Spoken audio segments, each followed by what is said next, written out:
I'm a girl on fire, I'm not a victim, a girl on fire, I'll stand my ground, girl on fire, I've made a choice, I stand proud. I'm a girl on fire. I'm a mother, a daughter, a sister, a friend, I'm every woman. I have taken up arms and I choose to defend all that. Lynette Oxley here for Tac Shack Tactical TV and Ghosts of Girls on Fire, 16 Days of Action for No Violence Against Women and Children. I'm here with a really fantastic lady. I read over 100 pages of articles on her, and she's really a girl on fire, so she fits in very well with Ghosts of Girls on Fire. Her name is Karo van Tonder. Welcome to you. Thank you so much, Lynette. Thanks for the opportunity to speak with you today. That's great. You're in Langebaan. How's the weather there? Oh, at the moment it's grey. It's wintry. Us windsurfers don't really like the winter time. There's very little wind here for us. The rest of the people rejoice for the lesser wind. But it's definitely, we're looking forward again to October summer season. Summer season. Now we haven't had, so we had a cold spell here in Joburg, but today it's been 23 degrees, so it's like oh, wow. Lovely. I'm going to just start in who is Karo van Tonder? You seem like quite an overachiever if I look at your things. You were like head girl, junior mayor. You've got a degree in BSc food, and you've been doing a lot of things, do wedding cakes, everything. Tell us a little bit about yourself. Yeah, I've been having, my life so far has been extremely dynamic and adventurous. I have had many different phases, different careers that I took on. I grew up in George. I was born in George, where I went to Outeniqua High School, where, like you say, where all the leadership elements came to the surface, and I became head girl there. And then my plan was to become a food scientist because I was really interested in like health and nutrition. So I went to Stellenbosch and studied food science, BC food science. Really loved it. But after the first year of working as a food scientist, I really missed that creative side of me. Like working in a lab wasn't really bringing the creative side out so much. So I went on studying chef and pastry culinary courses. In chef and pastry courses. So I started my own catering business, Karo Catering, and I did like all these very like extreme theme cakes, wedding cakes, and I really had a blast with that business for 4 years. But I kept my mind open for all the opportunities that crossed my path, and I ended up becoming a professional windsurfer. So and that has really taken me to places. Seems like very interesting places, absolutely awesome places that not the everyday person can get to. So yeah, you've been very lucky in that regard. Yeah. Are you still doing the wedding cakes or no longer? No longer. I had to give it up. I decided that after 4 or 5 years of doing that full time, as the windsurfing career grew and I got more obligations towards the sport and sponsors, I decided, because I really I'm one of those people, I want to give everything for something. I don't want to be spent and do some things half-half. So I put the catering business to one side and I just completely went full on and focused on my sport career. That is absolutely fantastic. So Karo, you're a windsurfer of note, absolutely, but you've always been involved in sport with like tennis, hockey, modern dancing, karate, athletics, wakeboarding, and mountain biking. So how did you become a windsurfer and when? How old were you? I was very fortunate. When I was 12 years old, my dad, I always used to watch him windsurf out there on the water in Langebaan during our December holidays. We spent in a windy Langebaan town. And from that young age, my dad started to teach me. So I really became in love with the sport. By 2016, we were living in Langebaan, like my husband and me decided we're going to get married and we're going to stay in Langebaan because we both love the wind and windsurfing. So I was doing it for fun, but then 2016, one of the big sail agents, windsurf sail agents, saw me on the water in Langebaan having a blast. And he said I must become part of the international team. So then the whole career and professional side of this windsurfing career exploded, yeah. Who are they? You're still involved with them now after all of these years. Since 2016, I think you're still involved with them. They're still one of your main sponsors, am I correct? Yes, yeah, I've been very fortunate. It's been an amazing working relationship with them. What are They they are called? one of Severn. Severn Sails. It's an Australian brand, and they are definitely one of the top windsurf sail brands in the world at the moment. So very privileged to be part of that team. Seems quite, some of your gear is quite complicated, and we can have a chat about that a bit later. And very expensive, which is prohibitive for people to come into the sport, I'm sure. Yeah, definitely. I think that's the main thing. So the one other thing that I really wanted to speak to you about is the windsurfing is still a very much a man's world. I started shooting as well, and about 2003, I got my first gun, and then I got involved in competitive shooting. And it was still very much a male-dominated world, and it seems like windsurfing is still a male-dominated world as well. Especially the speed side of it, because there's different disciplines. I know you do speed and what's the other divisions? Slalom, what do you call it? The different divisions in windsurfing is speed, slalom, freestyle, and wave. Okay. So my two main ones is the slalom and the speed, but mainly speed.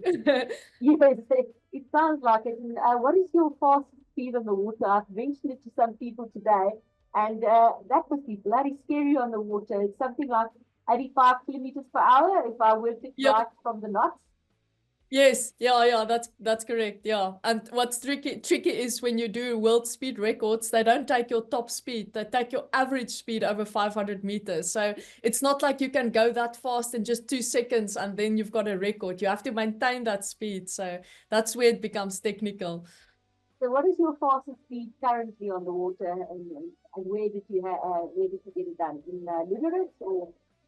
Yes, Lüderitz, the little moon landing town in Namibia, is is a town where it's like the heaviest winds that blow there in the world. So that's where they have the annual world speed record event.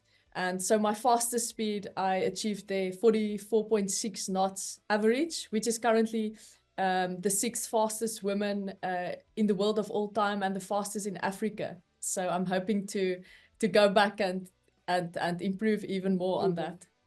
How much is that in kilometers per hour? That's around about 83 kilometers an hour, 84, 83, 84, yeah. So, but at top speed is over 2 seconds, but we don't even look at top speed. It's not that lucky that they take the top speed. It's only the average speed. You have to maintain it for half a kilometer, 500 meters, am I correct? Yeah. On the time that they actually measure. Yeah. So tell me about Lüderitz. It sounds very interesting. There's something like you have to slingshot something and then you go here and then you have to stop quite quickly. Tell us maybe how does just explain to us how the test works in Lüderitz. Yeah, it's quite an out of body experience, and like you say, it's really a male dominated side of the sport. It is like the Formula One of windsurfing. Like it is the most dangerous discipline in the sport. One mistake can really cause like bad injuries. So there's a man-made channel that they have there in Lüderitz. It's 1 kilometer long. It's like 7 meters wide and only 30 centimeters deep. So the idea is that the entry is like you launch yourself and you're across with the wind, so you can really get good acceleration. And then there's the slingshot effect. So there's a sharp turn 90 degrees downwind. And then basically you have to sheet in and lock the wind and go as fast as you possibly can down that narrow channel for over 500 meters. but the length of it is basically in total a kilometer. And then they measure your speed between the two markers. And then the stop box is a journey on its own. It's That's what I wanted to ask you about. Yeah, you have to like drop so much speed in such a short amount of time. There's not enough space for them to make that stop box longer. So it's all like all the power and force and speed you have to drop in split seconds. Otherwise, you become like a bushman painting on the rock at the end of the channel. So I don't know if you've ever seen this barrel racing when they actually make the horses stop suddenly, or and it reminds me a little bit about of that. yeah, yeah, So yeah. one of your last injuries was you did your Achilles tendon out by the stopping, am I Yeah. correct? Yeah, most of my injuries always happens in the stop box. Ironically, it's where the place is at its brutal, at its most brutal phase. So yeah, I snapped off the Achilles just due to that impact of the chop. As you go down the channel, the chop builds. So by the time you reach the finished stop box at that speed, you've got like really banging chop. And you have to lay down the sail to get to stop. So all that strain is on your ankles, yeah, and your calves. So it snapped like off, just poof, like that. But at Yeah. least your dad is a doctor, and he's always there to fix you a little bit before you go to the Oh, I'm hospital. very lucky. Yeah. 3 shoulder operations on the Achilles tendon, and my dad has always been there to keep the ligaments Back it together. together. Yeah, I And think so also another, just the last interesting thing about the channel is that because it's male dominated, the heavier you are, the more stronger you are, the more advantage you have. So basically at my weight, this year I'm trying to get to I'm trying to gain 10 kilograms of muscle weight, because at my normal weight, which is like 58, 60 kilograms, I have to wear like an impact vest a with white belt, 15 kilogram extra lead weight, yeah, which makes the impact and the force that much more on your intense. body.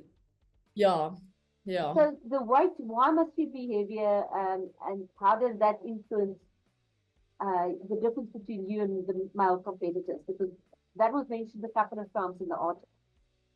Yeah, so basically the wind carries itself over the channel in gusts, and the main thing is to maintain your top speed consistently. So when a gust pushes you, the more momentum you can maintain, the higher your average speed will be over the 500 meters. So the ideal technique is to be able to lock the sail, lock the wind, and to not open the sail and have the wind push you over and up.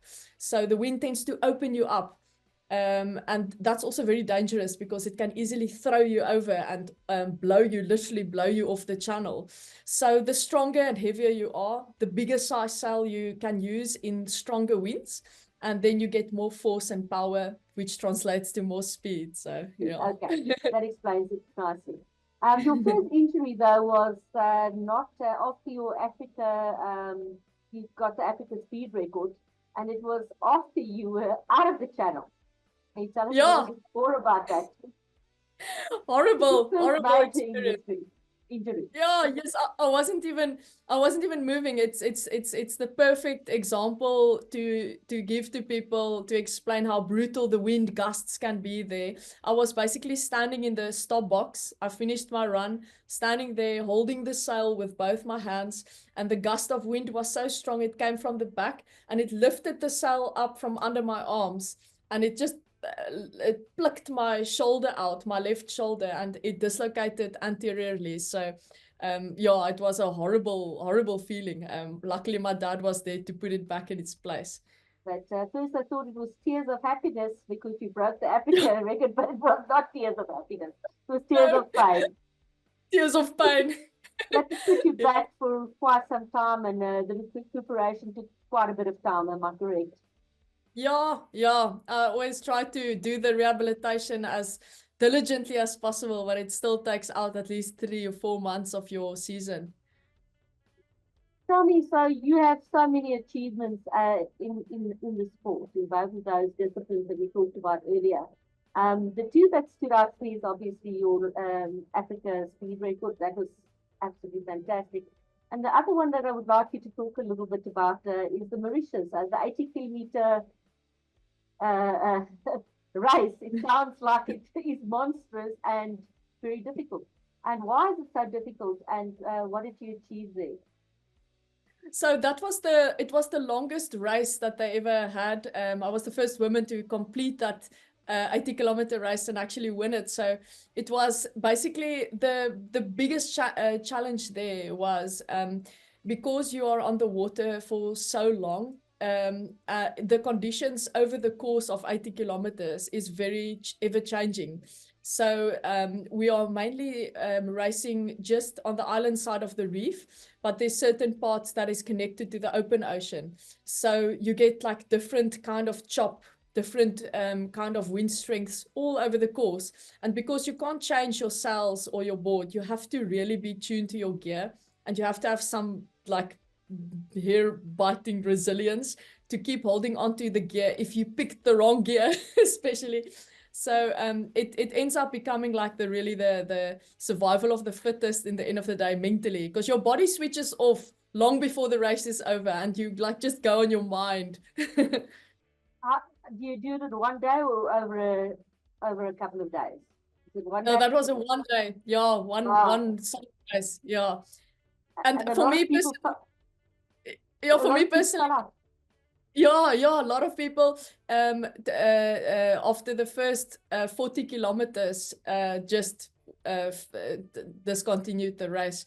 But I think that for me, funnily enough, the biggest sense of achievement in that was I always tend to get kind of rigtingloos, like I tend to get like a bit lost, whether it's in malls or in traffic or in driving. So for me, the main thing was that I'm going to be able to follow the course without losing track or going off course. And I managed to do that. So I was really proud of myself for not going off course and ending up somewhere in the ocean. How far down the line in terms of overall did you come in? First of the women, Yeah. and then of the men, I didn't keep track because we were like a whole fleet and so many of the men fell out. So, but yeah, that I didn't keep track of how many men were coming before me, but I did kick a lot of butt amongst the men as well. That's Always the makes most me happy. important. Absolutely. So lots of gear, and you've got good sponsorship. We spoke about, but you have to have. There's all kinds of things like the sales and what else. So it's quite an expensive sport if you don't have sponsors. Am I correct? Yeah, very, very expensive. And you couldn't. So yeah, it's difficult to start up, I suppose. It's difficult to start up, but somehow I think that the one positive thing is that there is quite a lot of second-hand gear floating around. And when you start to learn how to windsurf, you use different gear than what you would use when you're already like fluent in the sport. So it's good to like rent gear or go for lessons where they actually have the right learning gear. And then later on you get to like buy your first board and buy your first sail, but start secondhand and then build it up from there. So you speak a lot about your father and your husband. Your husband you met as I think he was your first coach, if I'm correct. Yeah. But you've been together for a long time, since I think 2012, am I correct? We've been together since 2007. We started dating. So I mean, I was in high school. He was my first boyfriend, and we just were best friends, and then we started dating, and then we got married. So I was really fortunate to meet my soulmate on the water. That is absolutely doing things together. My husband also shoots, so it's nice to do those type of things together. And I think he also went. He's gone to a couple of competitions that he also still competes. Am I correct? Yes, yeah. He's actually gonna join me this year at the World Record event, which is really, really cool. I look forward to that. When is the World Record event? Is it Lüderitz again?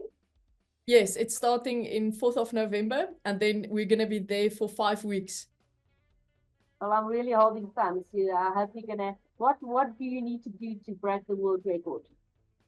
I need to go 3 knots faster this year, which is like, it sounds very small, like the gap It's between not. me and the world record seems small, but we are like, so like it's milliseconds apart. So each and every little technique is going to play a big role. And you feel strong. I feel at the moment very strong. I'm doing like incredible amount of training and preparation.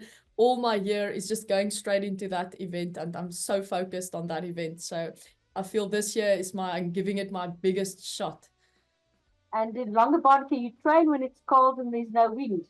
What do you do then? Oh, yeah, that's where it gets difficult. The sport is so dynamic. It's such a full body experience. It's very difficult to replicate the same movements and strength movements on land.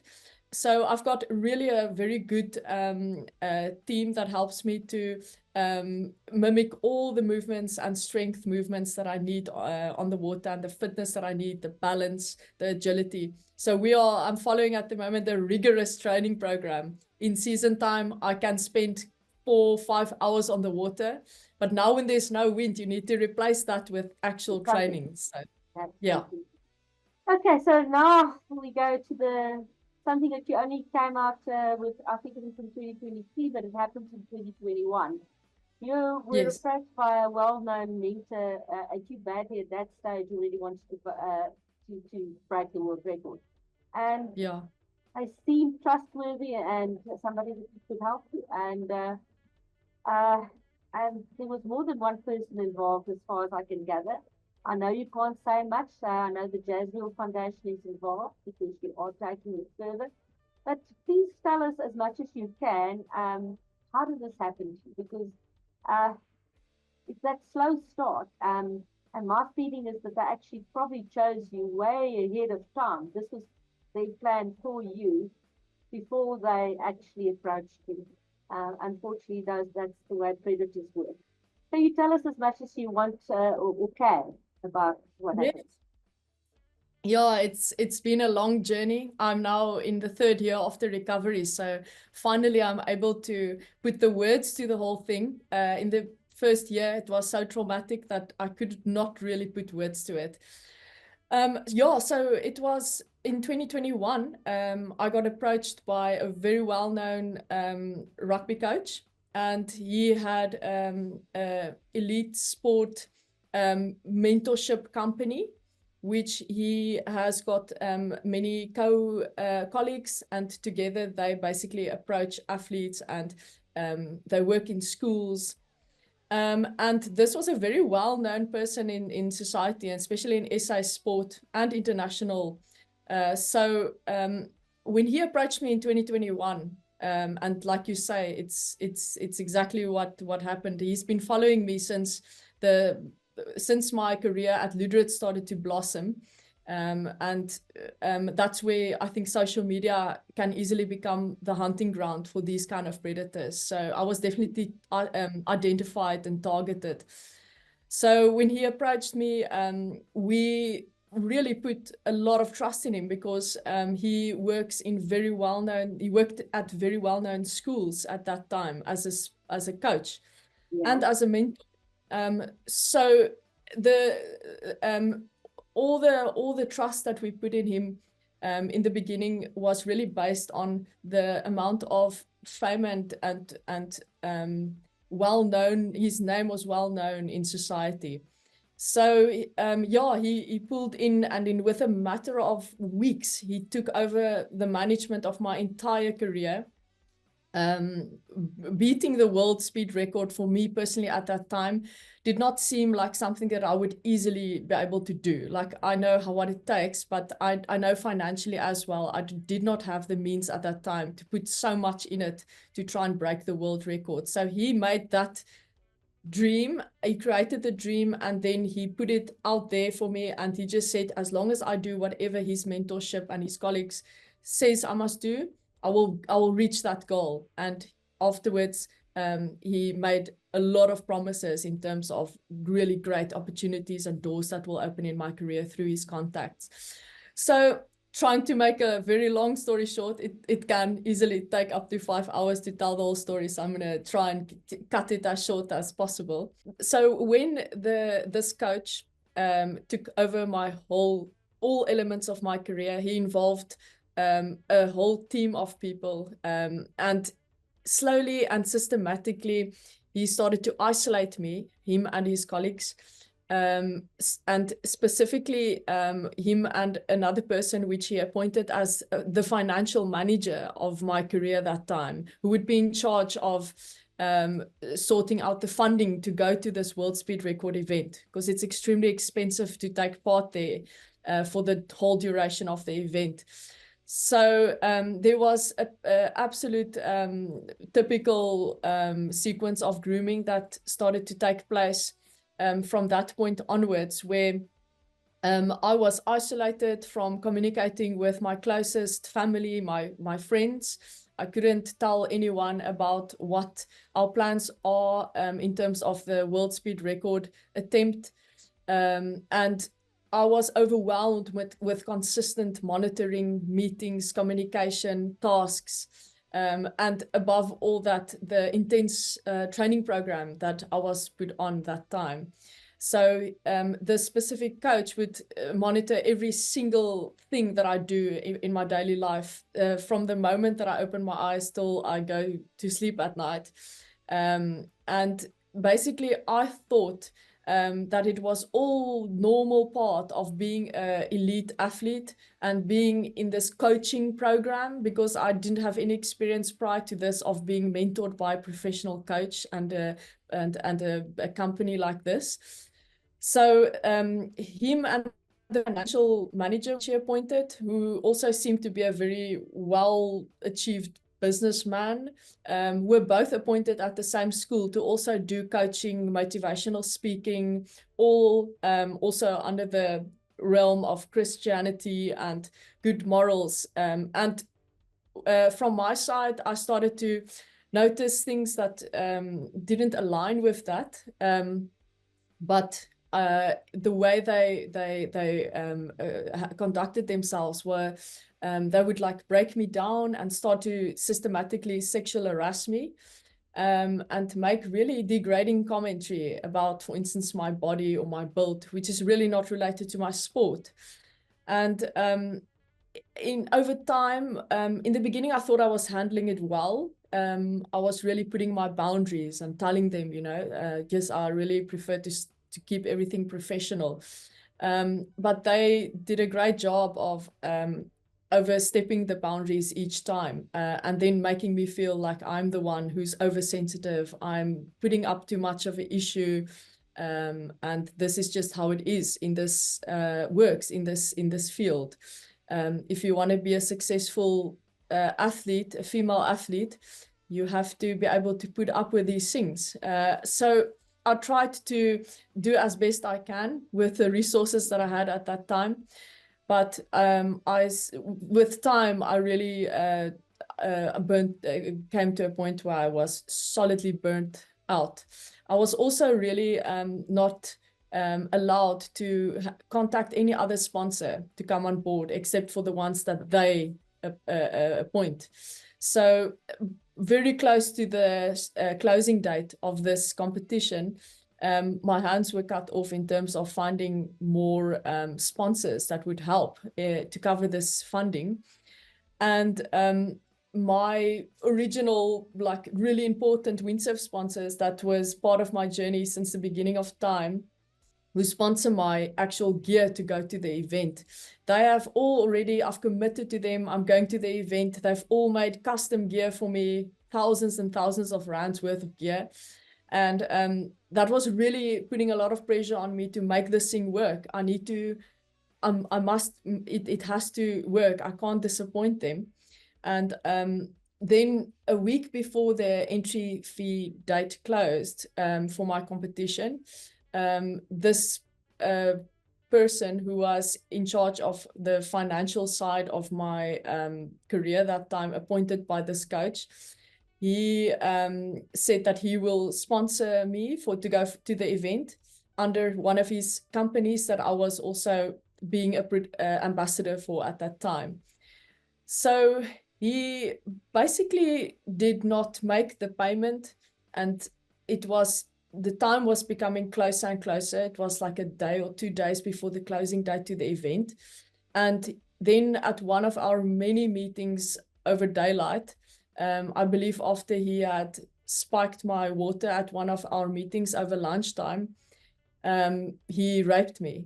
And after that, it was basically a consistent 6 weeks of being blackmailed, being pressured not to talk, silencing me, telling me that no one will believe me, and threatening me with all kinds of things to keep me quiet. And in the end of the day, instead of him also not making the payment, he continued to put more demands on me, which I just said, I totally withdrew from everyone. After 6 weeks, I found the courage to open up to my family about it. I just couldn't carry on anymore. I was so super traumatized after the rape, and I didn't know how to deal with it on my own anymore.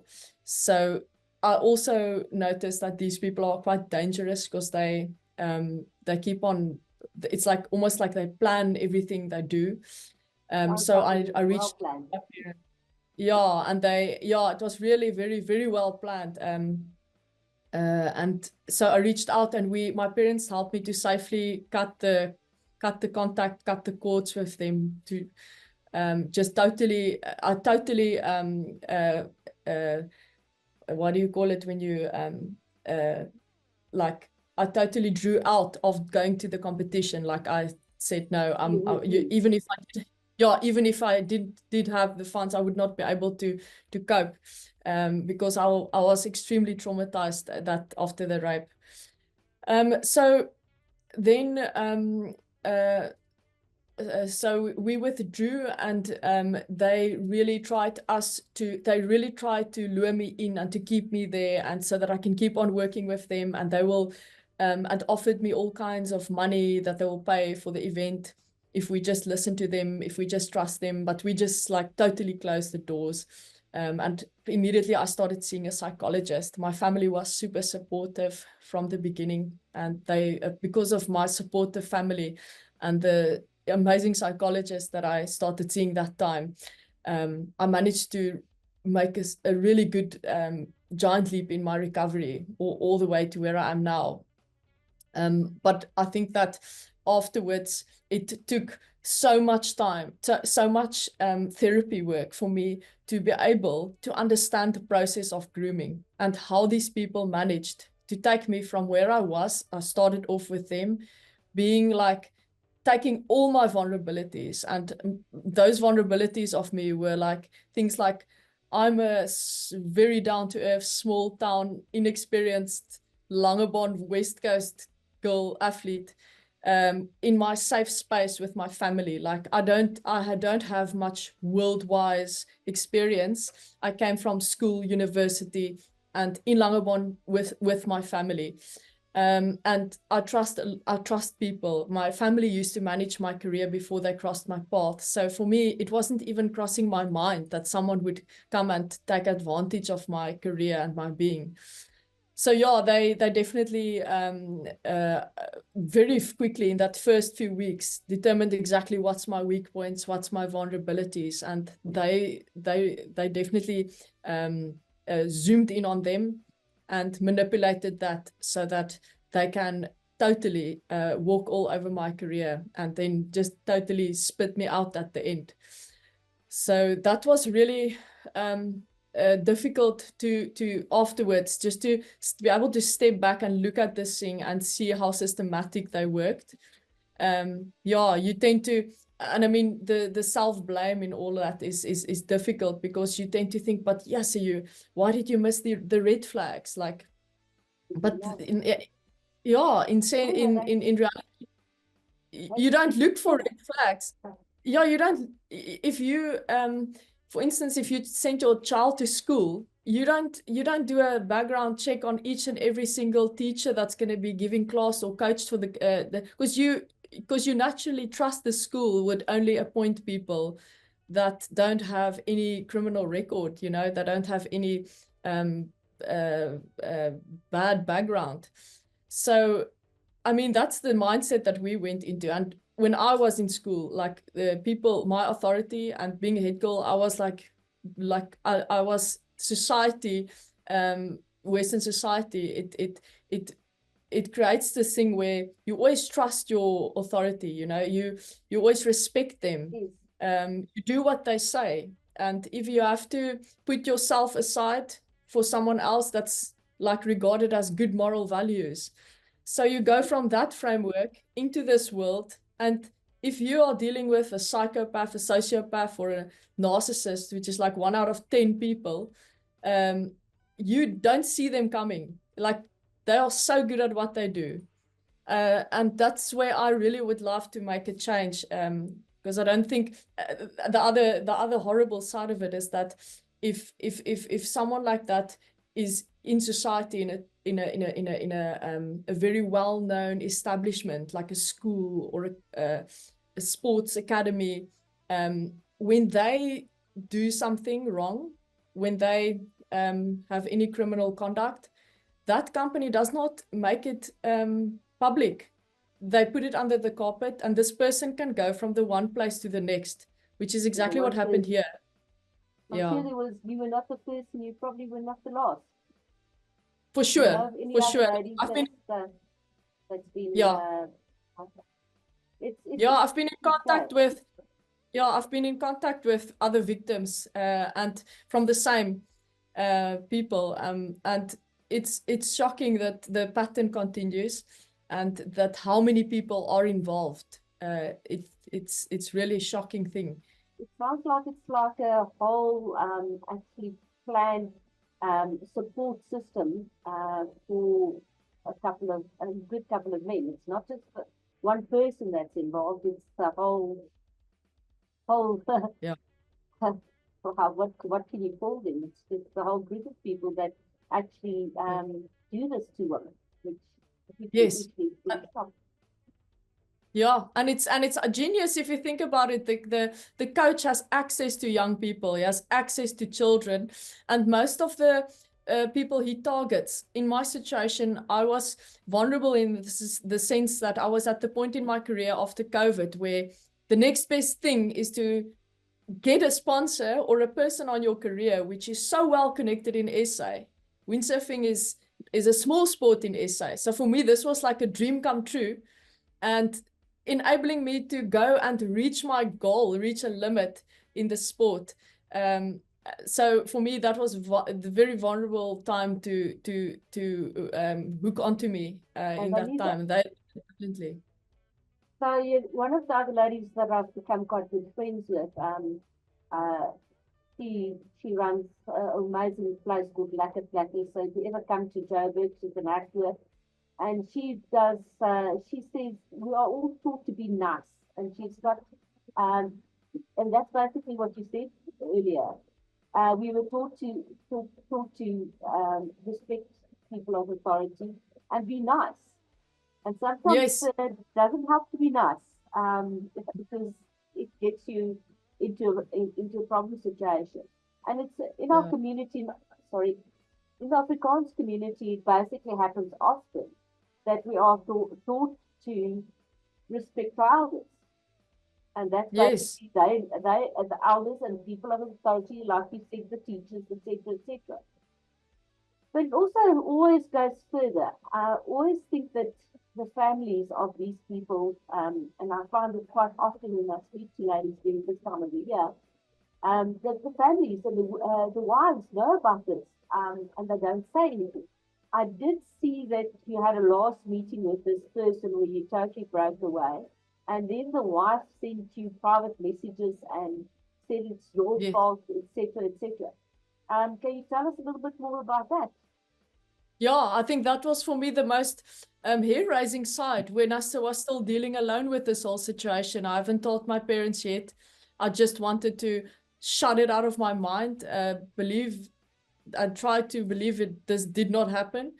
And the next thing, his wife started to threaten me and to tell me that, you know, you have to, literally him and his wife sat me down in a restaurant, and they were threatening me to admit to them that this was my mistake and I wanted this to happen. And they wouldn't stop until I burst out, like I burst out in tears. I couldn't, like it, and then after that, still she still wanted me to continue working with him. I was the one who said, no, there's no way, I'm done, I'm like out. You people are, I literally tell them that I think that they're all very sick. And she, it was definitely a teamwork, a team effort, where you would think that the wife would be like concerned, you know, about what happened. And she was completely like trying to get me to submit to whatever they wanted me to believe really happened to me. And that was very confusing and disturbing. And I think that it's possibly, I mean, there could be many reasons for that. I don't even want to delve into that. But I mean, in the beginning, you're caught totally off guard and you feel very much alone then. Yeah, you don't, if there's so many people against you and you've been threatened from all angles. Even the coach seemed then to be very much ingrained into that family. So it turned out to be, Shibet, I'm the only one here against all these people. And I did not know where to go. Coach knew about it. There's no way. It's part of, as I said, part of the plan. Yeah, yeah. So I'm going to read something that you said in 2019 and then what you then said in 2021, because you called your the process of healing was brutal. In 2019, you said about sport, biggest lessons I've learned not to let a major setback become a stop sign. Pick yourself up, dust yourself off, and go at it again with full force. With a greater amount of inner strength, the difficult times are what shapes and build us into stronger humans, so that we can take bigger challenges physically, mentally, and emotionally. And then in 2021, you said, your biggest challenge of all of this came, and this is your words, none of my injuries and challenges in my sport could have ever prepared me for the kind of pain and trauma I experienced as a result of this. I felt my whole life being was shattered. So in 2019, you spoke about strength, and in the end, you needed that strength in something that you didn't think that it was totally outside of what you ever envisaged for yourself. Yeah. How's your healing process going on right now? And does it help with you actually taking it further in the courts? Yes, I think that if I look back and I have to be able to survive this thing, you have to try and get meaning of it. Otherwise, you will go into a very dark place. So zooming out, I could see the pattern from going from each and every injury. It was almost as though each and every time after injury, I come back and I feel stronger and more resilient. But then this thing happened, and it was like all those injuries seemed suddenly like nothing. It was just like I was at a point I did not want to be here at all anymore. I really didn't want to live anymore. It was very, very bad. And I didn't see a way out. So I think that the road to recovery for me was, I put everything in it. If it wasn't that, then it was, I don't want to be here. So it was for me like life and death. The recovery was like that for me. So I really put in everything that I had into going to the therapy, working through the trauma, and get to a place where I can start verbalizing the trauma. And I think that's the key, because when it happens, it gets stuck in your like trauma brain back there, and you don't want to, you can't talk about it, and it all gets hunched up inside. And with very like intensive sessions of talk therapy, I managed to get it to my thinking brain and put words to it, put concepts to it, and try and put the pieces back together. At the point I felt, wow, I think I feel like I can live and sleep and breathe again. But then I think that the thought of these people carrying on damaging more lives was haunting me day in, day out. And I can see, like, during my recovery, I could see how much of this is actually going on, because I drew a lot of inspiration and support from reading about similar things from all over the world. So I really learned a lot about grooming and about the process that these people use. And so I think that going forward is like kind of firstly going back to my event and being able to compete despite this thing happening, for me, is like really taking back a big piece of power. I mean, you feel after something like this happened, because it's people that you trusted so much, they become like your family, and then being so like them stepping on your trust, it destroyed my feeling of trust in humanity. I had to start from scratch again to learn how to trust people. Still a journey. But I think that I would never be 100% recovered after this. I would love to say that, but I don't think it works like that. I think you just learn how to live with the trauma. You become the strongest version you can, but there will always be the scars, and I'm at the point where I know the scars, and I can move forward and live with them and not fight with them. And that's where I am with my therapy. And I think that it's also one of the positive things is like you get post-traumatic stress and you get post-traumatic strength. So if you just That's if the you first time can I've just heard it. That's yeah, if you awesome. can just hold on to that, you can actually end up like, and a lot of people don't get that. You can actually take this thing and turn it into a positive. As insane as it sounds, I'm a lot more I'm a lot more stronger person now, and like a lot less naive and more informed. I have got so much more knowledge about the humanity and how things work, systems work, than I had before. And it helps me in my personal life as well. That so when is the court dates coming up? Because it's such a long and arduous process. Yeah, so currently I'm not really allowed to Okay, say much there you about go. the process. Yeah, That is it's going to be ongoing. Yeah, but for a long time. And of yeah, course, Olivia yeah, Jasmine is happy from Jasmine Foundation. So great lady. yeah. Yes, and it will definitely be, if yeah, it will definitely be I think covered very well in media, so you should be able to see the progress as it goes. But I believe it's a lengthy process and a brutal one as well. As well. So now with something happening in 2024, what is it holding for you in terms of firstly, I know you in November you're going to go to the Steve's record and you're going to make it. I'm 100% sure. I'll be cheering for you from this side. And then also wetsuits. Tell us a little bit the opening wetsuit business, and it is something when I used to do diving. I think Cressy was the only people that made wetsuits for women specifically. It's slightly differently built than men. And Yeah. usually the wetsuit people don't cater for it. So tell us what you're planning for the wetsuit and what else are you planning for 2024? Yeah, you've actually summarized it perfectly there. Women are so not looked at when it comes to wetsuits. We are built differently, and a lot of women find that they don't want to do water sports because the wetsuit is too uncomfortable.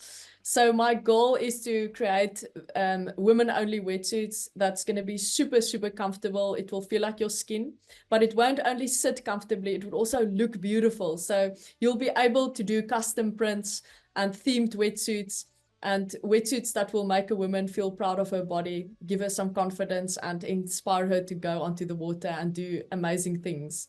So that's my whole mission for next year. So it's like when the World Records events is over, I've already got all the machinery. Yeah, then I'm gonna, like, I love a new challenge and I love to be creative. So I'm looking forward. It's gonna be like a bit like the wedding cakes, I be just wanted living to out the say, creativity. Yeah. Yeah. so one of the remarks you made is, you're this very strong sportswoman, but you're still a girly girl. And I looked at one of your remarks where um, uh, just before your Africa record, you still said you put on your waterproof lipstick. So that on the other side, you will still look good. So I think this is such an amazing event, and I'm sure you'll be very successful with it. Any other competitions that you're going to do this year and in the next foreseeable future, except for November? I think that this year I'm focusing on this year only, which is the world record. That's a big focus, and I need to be, it's very specific kind of training that you need. So I'm only focusing on that this year, and then we'll see what the journey brings me next year. Absolutely. Going to ask, go out with, I want to ask you if you have a message for the 60 days of action for women out there. Firstly, maybe if they want to enter into water surfing. And then the other thing is for ladies in similar circumstances that you found yourself in, what happened to you in 2021? What would you my message for women who wants to go into professional sport like windsurfing, like I do, is to go in it and know yourself, all your weaknesses, all your strengths. And if that means you need to have a psychologist that walks the journey with you from the beginning, go for it, because it helps to have someone who you can consistently reflect with, because there will be people who comes onto your road and try to take advantage of your career. It's 1 out of 10. If you're gonna reach for something like becoming a professional sports star or going for these big events and big goals, the chances are so big for a predator to cross your path. So make sure you enter that, and also with the knowledge of your vulnerabilities, your strengths, and keep being authentic. Don't let Western society and the norms make you submit to being always friendly, always kind, always submissive. Stick to, yeah, don't always be just a nice girl. It doesn't, sometimes it does you more harm than good. And for people, for the women out there who has been through a similar thing like me as rape, grooming, sexual assault, I really, that the biggest message I would like to give, which I wish I had when I first went through this, was that you can heal. Like, there is healing. You can also become a better, stronger person afterwards than what you were before if you go about healing the right way. So don't focus every day on that day at hand. Don't look too far ahead. Don't look back, and definitely prioritize therapy, specifically a psychologist. You will definitely need someone outside of your family whom can really walk the journey with you to create the right pathways in your brain. Your brain is amazing. It can change, it can adapt. You can learn new patterns and new ways of thinking. So don't think the dark thoughts in the beginning will stay like that forever. With the right therapy, you can heal. It's absolutely awesome to talk to you, and I hope we can meet each other in real life soon. And very good luck for 2024. For 2024, with both the speed record, which you are going to make. I'm really, really cheering for you, as well as your new wetsuit business. Thank you so much, Lynette. It's been a great pleasure talking to you.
control me. With my sisters in arms, we will make ourselves heard. We'll stand together. I'm a girl